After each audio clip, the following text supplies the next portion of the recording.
So if you feel out of control with food, let's talk food addiction.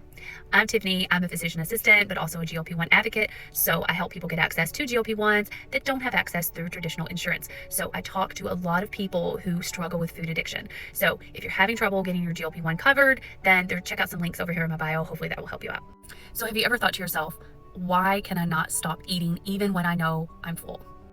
Okay, that has nothing to do with willpower. It has everything to do with your brain and biology.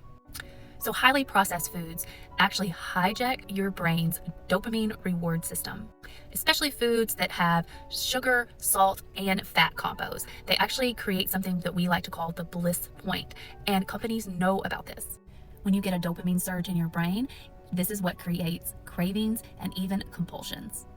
Over time, your brain needs more and more of that same food to get the reward. So this is how addictive patterns form, just like drugs.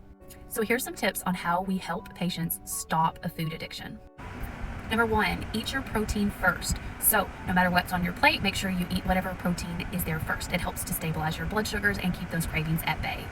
Number 2, we need to try to interrupt that dopamine loop that's happening in your brain. So if at all possible, we need to try to limit those trigger foods for you for about 30 days. Number 3, we really need to try to prioritize sleep. When you are sleep deprived, there is more of a hormone ghrelin that gets produced in your body, which leads to more hunger signals. Number 4, we really need to work on stress reduction.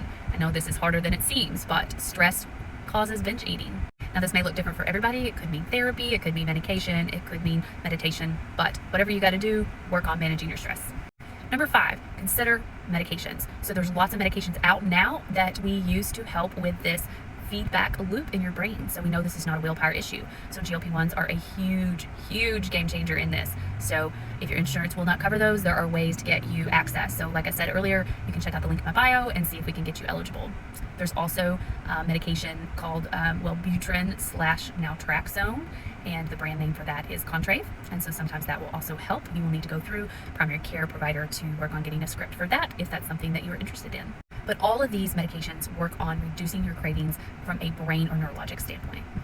Just know that food addiction is real, and if you're struggling, then it's not a failure issue. It's brain chemistry, and it can be treated. So as a healthcare provider, I'm here to tell you there is more to the equation than just eat less and move more. So if you're currently being told that, then you need to dig deeper and be your own advocate. So let me know in the comments what you think, and make sure you follow for more.